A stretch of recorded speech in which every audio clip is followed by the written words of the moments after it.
को किसी की औकात नहीं थी जेल के अंदर ले जाने की। बापूजी अपनी स्वेच्छा से जेल के अंदर गए हैं।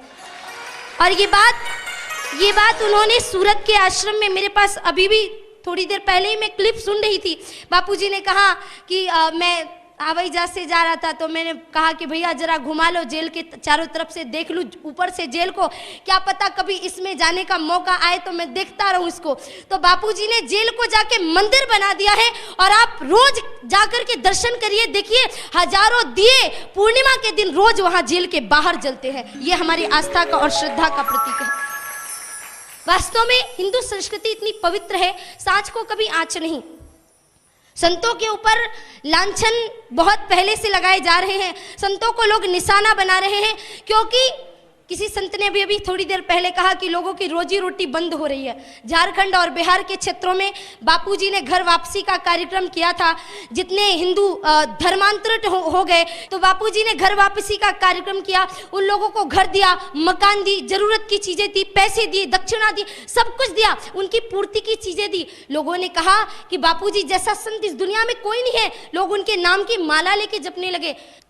कई लोग मुझसे कहते हैं कि बापूजी के बारे में ऐसा हो रहा है तो बापूजी के साधकों की श्रद्धा डोल गई है। कुछ लोगों ने कहा अब कोई प्रवचनों में नहीं आएगा, अब कोई सत्संगों में नहीं आएगा। पर अभी कुछ देर पहले आपने दीदी से सुना कि बापूजी के जब सत्संग होते थे, जितना बड़ा पंडाल लगाओ उसके दूसरे दिन उसके आधे से ज्यादा लोग बाहर खड़े रहते थे कि बापूजी आ रहे हैं अपने साधकों के बीच में। बहुत ही जल्द हमारे ये संत इस मंच से ये घोषणा कर रहे हैं, क्योंकि बापूजी एक दिव्य संत हैं, उनका जीवन बहुत ही पवित्र रहा है।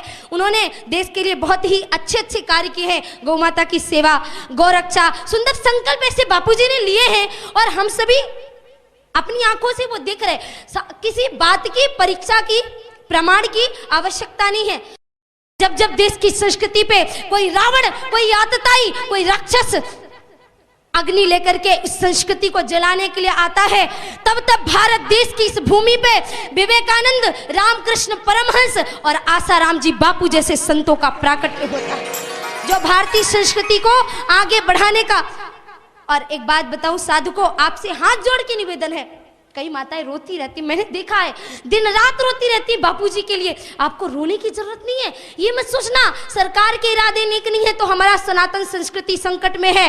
अरे सनातन का कोई बाल बाका नहीं कर सकता, क्योंकि जो सनातन ना मिटा लंकेश की तलवार से, जो सनातन ना मिटा कंस की हुंकार से, अरे वो सनातन क्या मिटेगा आज की सरकार से। इस सत्य सनातन संस्कृति की जड़ों को संतों ने अपनी तपस्या से सींचा है। ये भारत देश की सबसे बड़ी समस्या है। बापूजी ने गौरक्षा के लिए भी बहुत सारे काम किए। आज बूचड़ खाने बड़ी तेजी से भारत देश में चल रहा है। हैदराबाद में एक बूचड़ खाना खुला है, अल कबीर, उसने नकारा पशुओं का लाइसेंस ले रखा है। उसने कहा यहाँ बूढ़े पशु काटे जाते हैं। मैंने कहा बात बूढ़े पशुओं की नहीं है, बात हमारी भावना की है। आज हमारी गौ माता बूढ़ी हो गई तो हम उनको काट रहे हैं, कल के दिन क्या हमारे माँ बाप बूढ़े हो जाएंगे तो क्या उनको भी काट के फेंक दोगे? बापूजी कितने दयालु हैं। बूढ़े माता पिता जब घर से भगा दिए जाते हैं तो बापू उन्हें अपने आश्रम में शरण देते हैं। उनके संग वैसा ही व्यवहार किया जाता है जैसे एक माता पिता का घर में सम्मान होता है। बापूजी ने बाल संस्कार केंद्र खोले, बच्चों के अंदर सुंदर संस्कार बचे। जो बच्चे सुबह सुबह उठ करके चाय की प्याली से मुंह लगाते थे, वो बच्चे सुबह सुबह उठकर कराग्रे वस्ते लक्ष्मी कर मध्य सरस्वती का पाठ करते हैं। तो क्या इसलिए बापूजी को जेल में भेजा गया? बापूजी की गलती क्या है? बापूजी की ये गलती है कि बापूजी ने महिला उत्थान केंद्र के माध्यम से अनेकों मैयाओं को, अनेकों मातृशक्तियों को जागृत किया। मैयाओं, मैं आपसे भी निवेदन करती हूँ, अपनी आस्था को, संस्कृति को कम मत होने देना।